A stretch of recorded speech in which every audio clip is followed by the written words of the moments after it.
어찌 그리 금이 빛을 잃고 순금이 변질하였으며 성소의 돌들이 거리 어기마다 쏟아졌는고, 순금에 비할 만큼 보배로운 시온의 아들들이 어찌 그리 토기장이가 만든 질항아리 같이 여김이 되었는고, 들깨들도 젖을 주어 그들의 새끼를 먹이나 딸 내 백성은 잔인하여 마치 광야의 다주 같도다. 젖먹이가 목말라서 혀가 입천장에 붙으며 어린아이들이 떡을 구하나 떼어줄 사람이 없도다. 맛있는 음식을 먹던 자들이 외롭게 거리거리에 있으며, 이전에는 붉은 옷을 입고 자라난 자들이 이제는 거름더미를 안았도다. 전에 소돔이 사람의 손을 대지 아니하였는데도 순식간에 무너지더니, 이제는 딸 내 백성의 죄가 소돔의 죄악보다 무겁도다. 전에는 존귀한 자들의 몸이 눈보다 깨끗하고 젖보다 희며 산호들보다 붉고 그들의 윤택함이 갈아서 빛낸 청옥 같더니, 이제는 그들의 얼굴이 숯보다 검고 그들의 가죽이 뼈들에 붙어 막대기같이 말랐으니 어느 거리에서든지 알아볼 사람이 없도다.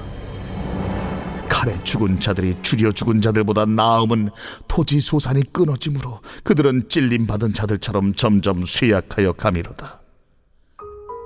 딸 내 백성이 멸망할 때에 자비로운 부녀들이 자기들의 손으로 자기들의 자녀들을 삶아 먹었도다.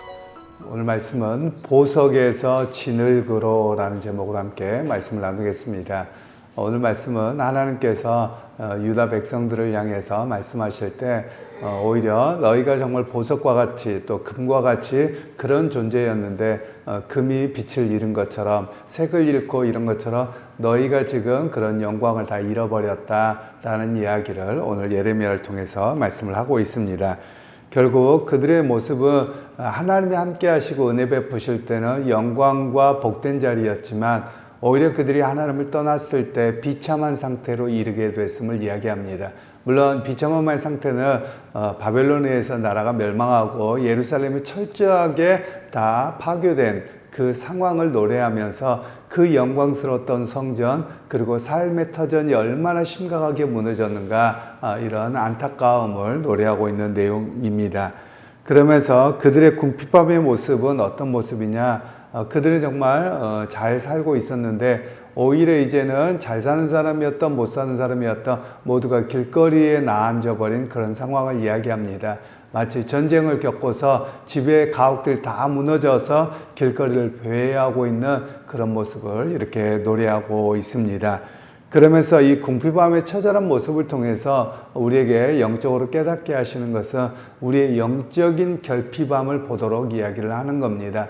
마치 여기에 자녀들이 놀 자리도 없고 누울 자리도 없고 그런 상황에서 그들이 결핍으로 인해서 이곳저곳 헤매고 있는 이야기를 하면서 우리의 다음 세대가 또는 지금 현재 교회가 영적으로 정말 풍성한가, 아니면 영적인 궁핍함 속에 있는가, 이것을 우리에게 가늠해 보도록 하는 말씀입니다.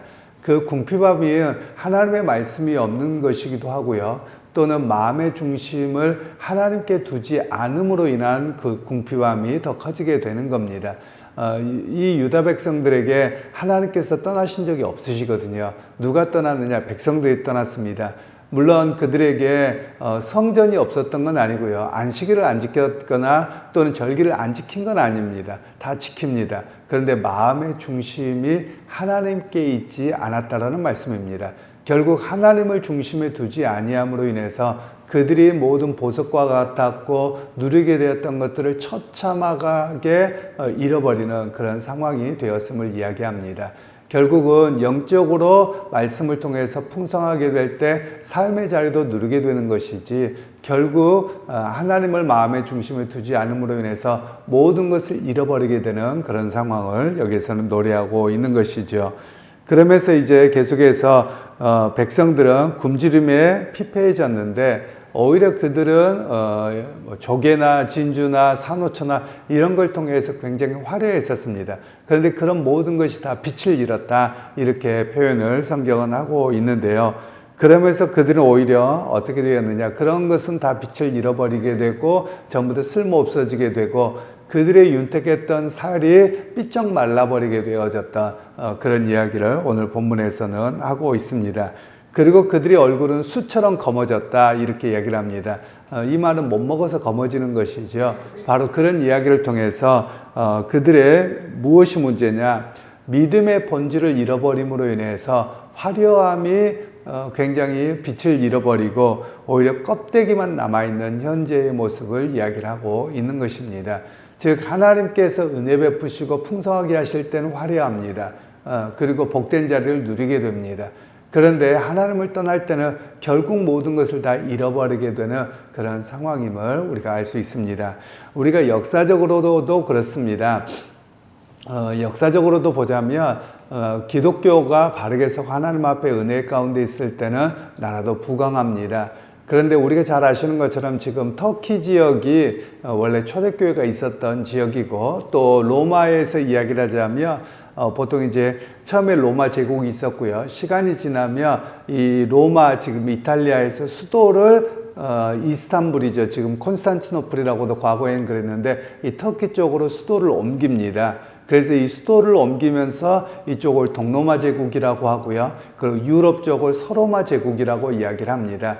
그런데 이 동로마 제국에 그토록 번성했던 복음의 역사가 결국은 무너져 버립니다. 물론 지금의 터키 사람들은 아닙니다. 이때 성경에서 나오거나 역사 속에서 동로마 제국은 굉장히 오래 지속이 되지만 결국 터키 사람들에 의해서 무너져 버리게 되거든요.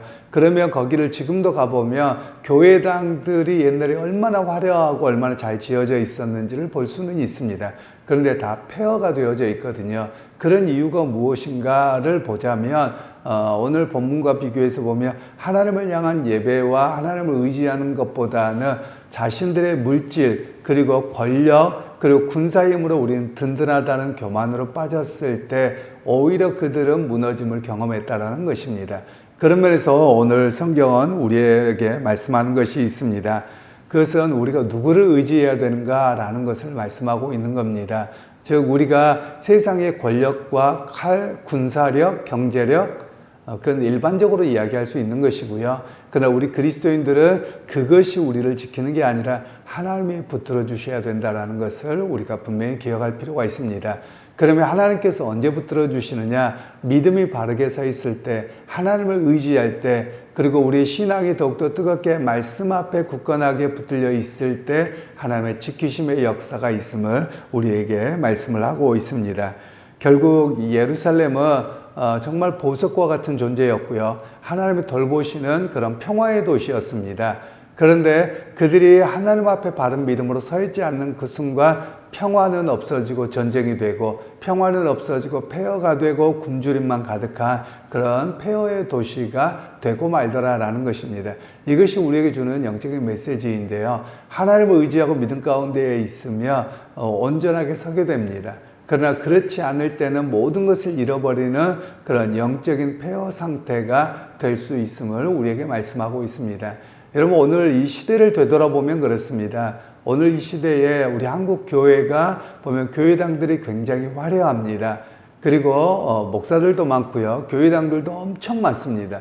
그런데 오히려 다음 세대들을 보면 교회가 비어져 가고 있습니다. 그 이유가 무엇일까? 단순하게 세속주의 영향만을 보는 것이 아니라 교회나 또는 우리 목회자나 성도들 모두가 사실은 중심을 잃어버려서 그렇습니다. 자녀들을 키우고 또 자기도 살아갈 때 말씀을 붙들고 말씀이 중심이 되어서 살아가야 되는데 눈앞에 보이는 이익이 먼저거든요.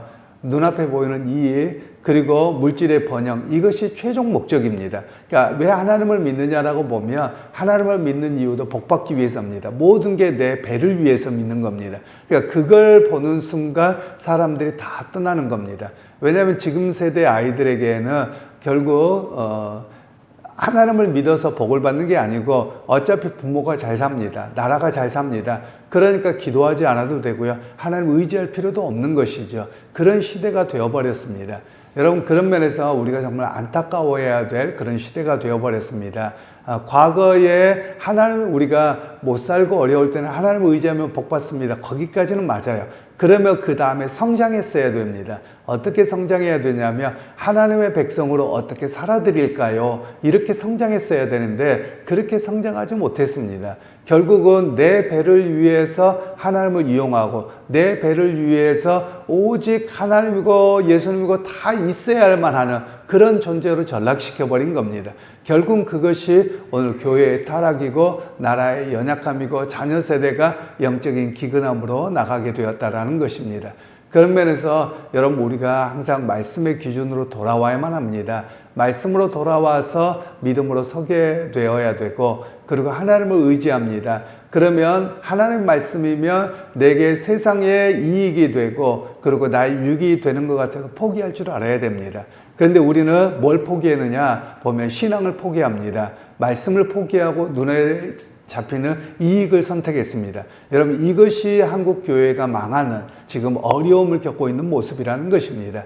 그러기 여러분 말씀이라면 내 이익과 눈에 보이는 것을 놓을 줄 알고 하나님 말씀대로 살아가야 되는 그런 모습이 진정한 영광과 진주처럼 살아가게 되는 그런 역사를 경험하게 된다는 말씀입니다.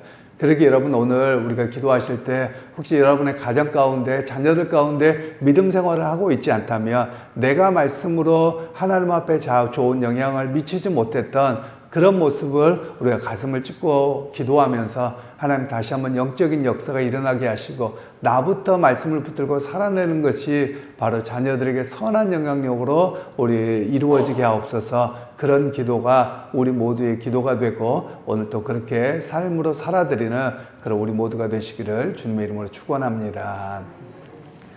하나님 오늘도 그렇게 평화가 있었고 번영하고 화려했던 예루살렘이 폐허가 되어졌고 또 그것에서 많은 것들을 누리던 이들이 이제는 길거리를 배회하며 새카맣게 되어 굶주린 모습을 예레미야는 노래합니다.